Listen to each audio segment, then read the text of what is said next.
Happy Sunday. Welcome into the San Francisco 49ers Report by Chat Sports. I'm Chase Sr. Hope all of you out there are having a great weekend. For those of you who celebrated St. Patrick's Day on Saturday, you're probably in full recovery mode. And if you celebrated St. Patrick's Day on Saturday and you're keeping it going on Sunday, you are a savage.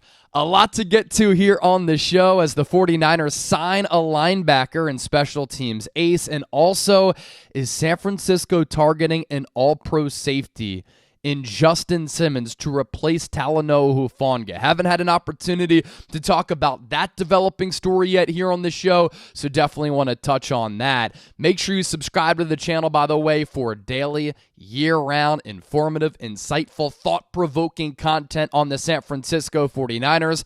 Very busy week here on the show with all of the moves and all of the happenings around this football team, and we've had you covered every step of the way. Join the faithful family right here at Chat Sports. So the 49ers, according to Marco Martinez, friend of the show, he had it first before anybody. Got to give credit where credit is due here. The Niners are signing linebacker and special teams guru Ezekiel Turner. Played last year and the last couple of years with the Arizona Cardinals, and Arizona signed him 6'2", 214, as an undrafted free agent out of Washington in 2018. He recorded 20 tackles in 16 appearances, one start with the Arizona Cardinals last year, and he is not known to be an every down coverage linebacker. He's mostly going to improve the special teams unit, but the 49ers lost a linebacker and one of their top special teamers yesterday as Oren Burks signed a one-year deal worth up to $2.5 million with the Philadelphia Eagles. So Ezekiel Turner is kind of the Oren Burks replacement in a way. He's been a key special teams player all throughout his career since being that UDFA out of Washington. He played 328 special team snaps in 2022. That's a big workload. And 345 special team snaps in 2023.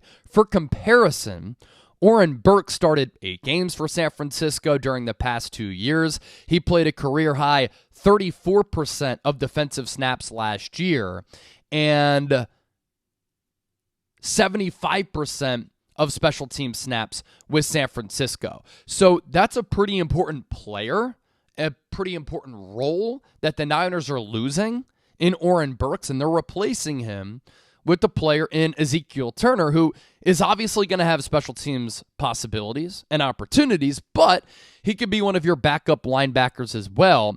And the Niners here lost Eric Kendricks, who flip-flopped on San Francisco, signed with the Dallas Cowboys. They addressed that Dre Greenlaw holdover replacement option, depending on how long it's going to take Greenlaw to come back from that torn Achilles with De'Vondre Campbell, and now they add another linebacker here in Turner. He's 27, He's recorded 83 tackles. That includes 3 tackles for loss in 80 appearances, 3 starts over his 6 NFL seasons, all of those years spent with Arizona. And the Niners also brought back Demetrius Flannigan-Fowles. So you look at this linebacking core right now, you for sure have Fred Warner, of course, Dre Greenlaw, De'Vondre Campbell, Demetrius Flannigan-Fowles. You have Ezekiel Turner, you have Jalen Graham, and you have D. Winters. That's 7 linebackers right there. The Niners are not going to have all of them on the 53-man roster, but what this is shaking out to be a pretty good linebacking competition for snaps until Dre Greenlaw comes back, snaps as a third linebacker in general, and then special teams and having an imprint there.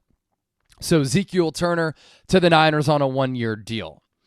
As for the safety conversation, that boils down to Talanoa Hufanga coming off that torn ACL. Is he going to lose his role because of a difference in scheme? And could San Francisco make a big splash here in NFL free agency and target a guy who could be a future Hall of Famer in Justin Simmons? I do have an updated look at cap space for all teams in the National Football League. The 49ers are sitting in a pretty good position right now. They are 19th among 32 teams in available cap space as of this recording, and of course it's fluid. Those things can change. The Niners right now have $17.4 million in cap room, according to Spotrac. And that's where they're at right now. And they can make another addition to this roster, or additions to this roster, at cornerback, at safety, maybe along the offensive line, although I think they're good there, and I think they're looking ahead to the NFL draft to address right tackle and or guard, even after bringing back John Feliciano on that one-year deal. Looks as though it's going to be a 10th and final season for Feliciano, who took to Instagram and said one last ride, and he's pumped up to be back with the Niners. So this conversation kind of put in motion by Mike Silver, who's been on top of everything this offseason. When we're at the NFL Combine, he had that article drop where the Niners were going to have to make some difficult financial decisions with veterans still in their prime and maybe let one of them go. Ended up being Eric Armstead. And then right before free agency started Sunday night, he released a Twitter thread that said the Niners could move on from Eric Armstead. They could go cheaper at defensive tackle because they want to invest in edge with a player like Bryce Huff, Leonard Floyd, Jonathan Greenard. Well, they brought in Leonard Floyd, they let go of Eric Armstead, and they brought in a cheaper defensive tackle in Malik Collins. And now, here he is, he's on X, and he's saying, Niners aren't done, Niners aren't done. Yesterday with Larry Krueger, talked about the possibility of maybe the big splash move being a Patrick Surtain trade. But could they go after Justin Simmons here? So this is what Silver wrote. Safety Talanoa Hufanga, 24-year-old who earned first-team All-Pro honors in 2022, coming off a torn ACL, is not assured of reclaiming his starting job. The cornerback position is also in flux, with starter Deommodore Lenoir facing a possible move to the slot, depending upon whether the Niners can find a suitable replacement in free agency or in the NFL draft. With the safety market somewhat oversaturated, the Niners might be able to land a big name such as Justin Simmons, 4 times a second-team All-Pro during his Denver career, or a less decorated player such as Cam Curl or the Colts' Julian Blackmon. Now, Cam Curl has since signed with the Los Angeles Rams. Julian Blackmon is still out there, in addition to these other safeties. Eddie Jackson, a former All-Pro, who was an All-Pro under Vic Fangio at the Chicago Bears in 2018. And Brandon Staley, by the way, is a Vic Fangio disciple. You have Eddie Jackson. I just said Eddie Jackson. Jamal Adams, no chance in hell. He is completely washed, has awful instincts, and is just a bad player. You have Quandre Diggs, who's still out there, as well as Micah Hyde. So those are the other safety options in free agency here for the Niners. And Silver continued by saying, with the Niners playing a heavy dosage of 3-4, players such as Hufanga, a good fit, but if the plan is to lean into Brandon Staley and his coverage principles, your safety has to be able to match with or turn and run with the receiver. It's not a strength of Hufanga. We've seen him overcommit at times, get a little bit too aggressive, and you think about Hufanga's game, it really is Troy Polamalu-esque, and I'm not saying that because of the Polynesian connection in the hair and him flying around, right? Bringing that level of physicality to the defense, which I absolutely love. But he's more so of an in-the-box hybrid linebacker type of safety who sometimes can bite on some play action, on some pre-snap motion, which gets him out of whack once the play does get underway, and just over-pursuing at times. Hufanga is kind of at his best in the box, reading the quarterback, flying off the edge to make a tackle. And if Nick Sorensen, Brandon Staley want to go back to kind of that too-high coverage moving forward, that would mean a move away, potentially, from Talanoa Hufanga.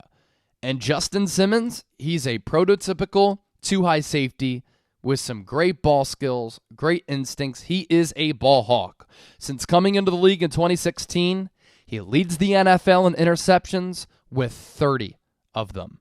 This would be a move-the-needle, all-in move for San Francisco, a great move to improve this defense, and a move that I would absolutely love. So, Justin Simmons, keep an eye on him potentially as another splash move for San Francisco here in free agency. And if it happens, it dramatically and immediately improves your defense. And that's not to say that Hufanga still can't see the field. He can. But what if Hufanga is kind of your around the box, hangs out around the end, hybrid linebacker type of player? Or you can't rule this out. Talanoa Hufanga may be getting dealt to a team where he's a better scheme fit, a team that wants to pay him. He's eligible for a contract extension, entering the final year of his deal, and we know that the Niners are a little bit tight on financials.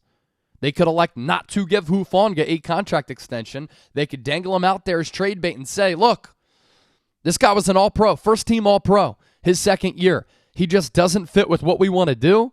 He's coming off a torn ACL. Medical advancements show he's going to be able to make a full recovery. Do you want him in a move? Niners aren't done yet. Still some moves to come to improve this roster, and we'll cover it all here on the San Francisco 49ers Report. I am getting set to head to Fort Worth, Texas to watch my Temple Owls play in the American Athletic Conference Championship game against UAB. 11 days ago, they were flagged for suspicious movement on betting lines. And they were the final seed and the last seed in the American Athletic Conference tournament, and now they're playing for an AAC championship for the right to make it to the NCAA tournament for the first time since 2019. So I'm going to go see the alma mater at Dickies Arena in Fort Worth. Everybody enjoy their Sundays. If something else happens, I'll be back here on the mic in front of the camera regardless of where I am talking about it. Don't forget to subscribe and have a great Sunday. Peace.